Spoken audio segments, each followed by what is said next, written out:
Saludos, en este video vamos a ver cómo hacer la representación pictórica de un problema de física. ¿Para qué nos sirven las representaciones pictóricas? Por un lado, como su nombre lo indica, estamos aplicando la parte de representación, es decir, de visualizar el problema con elementos sencillos para poder nosotros plasmar los conocimientos importantes para describir el movimiento. Es decir, es una manera en que vamos nosotros a practicar cómo hacer un diagrama de movimiento, que es este esquema donde el objeto aparece en diferentes posiciones y entre posición y posición el tiempo transcurrido es el mismo. Además, como sabemos, para describir un movimiento necesitamos conocer su posición, velocidad y aceleración. Entonces tenemos que repasar, conocer y utilizar estas cantidades físicas, que acuérdense que son cantidades físicas vectoriales para representar el movimiento. Y finalmente estamos preparando el poder matematizar, es decir, poder plantear un modelo, y para lo cual, como es un movimiento en una dimensión, tenemos justamente que estas cantidades físicas representarlas como cantidades en una dimensión, lo cual implica elegir un sistema de coordenadas y poner signos más o menos de acuerdo a cada una de cómo están las variables. Entonces, este es el objetivo de la representación pictórica. Aquí tenemos la caja de herramientas, es decir, las instrucciones para cómo hacer una representación pictórica. Yo les aconsejo que ya sea que lo anoten, que lo tengan como una ficha de trabajo, que le saquen una fotocopia, para que todo el tiempo vayan viendo qué significa hacer una representación pictórica. La otra cosa clave es que entiendan qué es lo que yo espero cuando un estudiante hace una representación pictórica. Primero, de manera general, es como tratar de darle sentido al problema, ¿no? En este caso, va a ser muy frecuente en los cursos de física, darle sentido al problema escrito. Entonces, para ello hay tres puntos, tres criterios de evaluación, llamémoslo así, también se le conoce como rúbrica, para saber si está correcto eso. Entonces el primero es que el diagrama de movimiento contenga los vectores velocidad y aceleración etiquetados, indicar cuáles son los vectores velocidad, cuáles son los vectores aceleración, y que con este diagrama de movimiento se pueda representar con claridad el movimiento o los tipos de movimiento que están involucrados. La segunda parte es, una vez que tenemos el diagrama de movimiento, tenemos que hacer un bosquejo de la situación, donde vamos a representar el objeto en las partes más importantes o donde tengamos datos que nos sirvan justamente para después plantear el modelo matemático.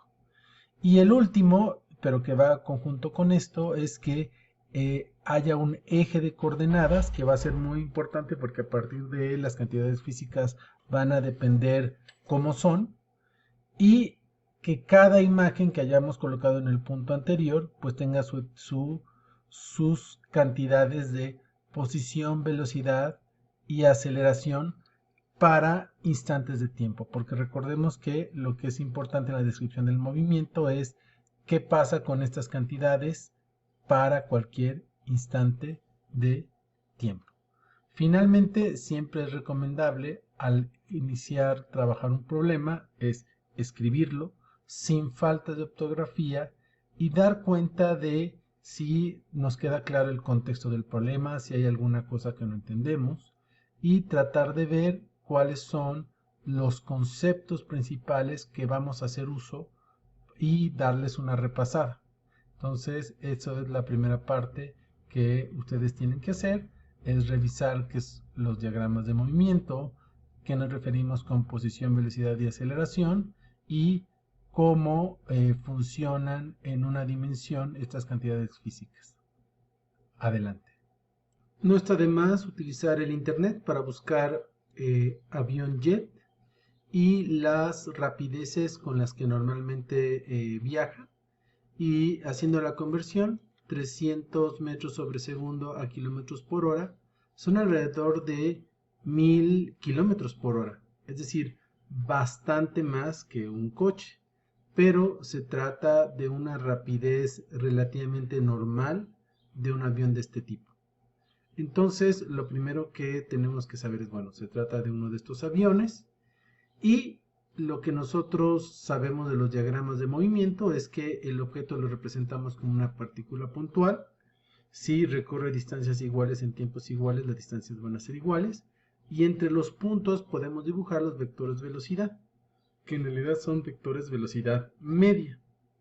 En el caso del movimiento con rapidez uniforme, es decir, distancias iguales en tiempos iguales, su aceleración es cero, y por eso pongo en otro color que es cero aquí.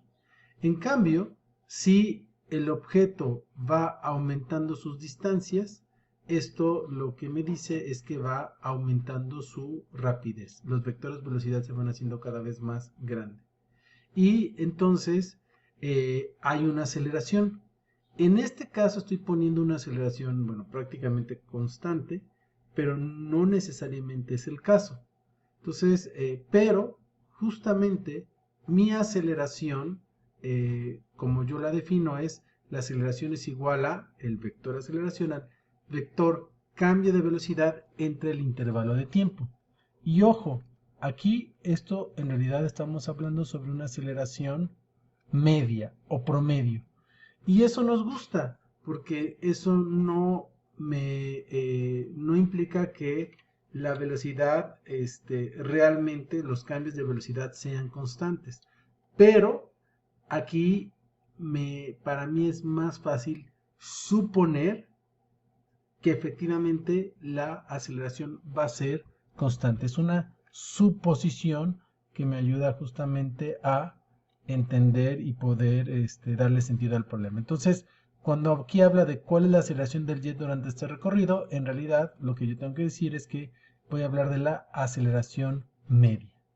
Y en una dimensión, si considero el eje de las X, pues le quito la parte vectorial, entonces me queda la componente de la aceleración en X es igual al cambio de la velocidad en X entre el intervalo de tiempo. Y esto va a depender, recuerden, de si los vectores aceleración están en el sentido o no del sistema de coordenadas. Entonces vamos a ahora hacer comparar su diagrama de movimiento con el diagrama de movimiento que yo realice. Aquí tengo yo entonces el diagrama de movimiento. De acuerdo a lo que me está diciendo el problema, primero está viajando a una cierta rapidez, pero a mí me va a interesar describir el problema cuando es como poner el acelerador y entonces empieza a aumentar su rapidez. Entonces yo aquí pongo el avión como una partícula puntual en una cierta posición. Considero que su movimiento es rectilíneo, es decir, estoy haciendo muchas suposiciones ya al hacer mi diagrama. Y aquí le pongo una línea para decir, en este momento su velocidad es 300 metros sobre segundo. Aquí también pueden utilizar estos tipos de comentarios para poner qué parte del reposo, 0 metros sobre segundo, en fin. Entonces, si se dan cuenta, aquí normalmente si parte del reposo, las primeras distancias son muy pequeñas. Aquí no lo hago así porque no parte el reposo, pero lo que sí es que cuido de que se vea con claridad que va aumentando el tamaño de la velocidad, es decir, la rapidez. Y el vector velocidad media me está indicando que se mueve hacia la derecha. Entonces, aquí aprovechando los cuadritos, pues le puse 2 cuadritos aquí, 3, y así le estuve aumentando un cuadrito. Esto es arbitrario, pero justamente es para mostrar que va aumentando la rapidez. Y el cambio de velocidad, recuerden que surge de hacer esta operación. El cambio de velocidad vector no es otra cosa que la resta vectorial entre la velocidad final entre la velocidad inicial. Es decir, En este caso, el vector cambio de velocidad, que es muy parecido al vector aceleración, va a estar en la misma dirección de los vectores porque están aumentando. Esto es muy importante entenderlo porque la aceleración justamente me contesta la pregunta, ¿cómo es el cambio de velocidad? Y recordar que es en principio, estamos hablando de vectores. Como todo está en una dimensión, vamos a poder tratar este caso como un problema en una dimensión. Pero me preparo para que poder de esta manera abordar problemas después en 2 o 3 dimensiones. Entonces ya tengo cumplo con los requisitos para tener un buen diagrama de movimiento. Entonces ahora vamos a hacer las dos últimas partes y les pido que lo hagan y comparen con lo que yo les voy a mostrar. En este caso solo hay un tipo de movimiento acelerado, o es el tipo de movimiento que yo voy a considerar. Por lo tanto, para hacer mi bosquejo, yo lo único que necesito es representar el avión al inicio de que empieza a acelerar y al final. Y es un dibujito lo más sencillo posible del avión. Puedo yo estar haciendo estas dos cosas, no es necesario que primero haga la parte de el bosquejo y luego haga el hoja de coordenadas. En realidad las voy mezclando. Entonces aquí abajito estoy poniendo mi eje de referencia. Esto es fundamental. El eje de referencia normalmente tiene que tener qué variable estoy utilizando.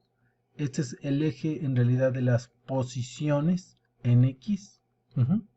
Y necesito un 0 que yo coloco donde yo quiera. Entonces aquí me va a convenir ponerlo en donde está empezando a iniciar este movimiento. Y obviamente este otro punto que es donde llega a 400 metros, pues va a ser importante porque también tengo esta información. Sé que aquí, después de que pasó al 4.0 kilómetros, pues es donde es el otro punto importante. Entonces, describir el movimiento significa decir cuál es la posición instantánea, la velocidad instantánea y la aceleración instantánea del objeto, para que yo pueda saber en todo momento cuál es su posición, velocidad y aceleración. Entonces, en este punto, justamente, lo puedo poner aquí arribita o aquí abajo. Entonces yo tengo un valor de la posición, le voy a poner inicial o puedo ponerle 0, velocidad inicial en X, y una aceleración, le podría poner inicial, pero recordemos que estoy considerando que la aceleración no va a cambiar. Y por otro lado, aquí le voy a poner entonces una posición final, una velocidad final en X y una aceleración en X. Entonces, fíjense que ahora lo que yo tengo que hacer es estos datos, de acuerdo al diagrama de movimiento, pues van a tener ciertos valores positivos o negativos a la hora de transformarlos como movimientos en una dimensión. Y estos datos están en un cierto tiempo. En este caso es el tiempo inicial y en este caso es el tiempo final. Entonces, estos son los datos que yo tengo que llenar. Tiempo inicial es qué marca mi cronómetro cuando está el objeto en este primer instante. Entonces me conviene ponerle aquí 0 segundos y el tiempo final no lo conozco, justo me gustaría conocerlo. La posición inicial por donde como yo puse las unidades es 0 kilómetros, la velocidad es 300 metros sobre segundo. Aquí en la parte de resolución la voy a tener que transformar a kilómetros por hora y para que sean las mismas unidades, y aquí justamente es 4.0 kilómetros. Y la aceleración es justamente lo que me están preguntando. No lo he especificado, pero estas velocidades son positivas porque van hacia el sentido positivo los vectores, y las aceleraciones también van a ser positivas. y cumplen con los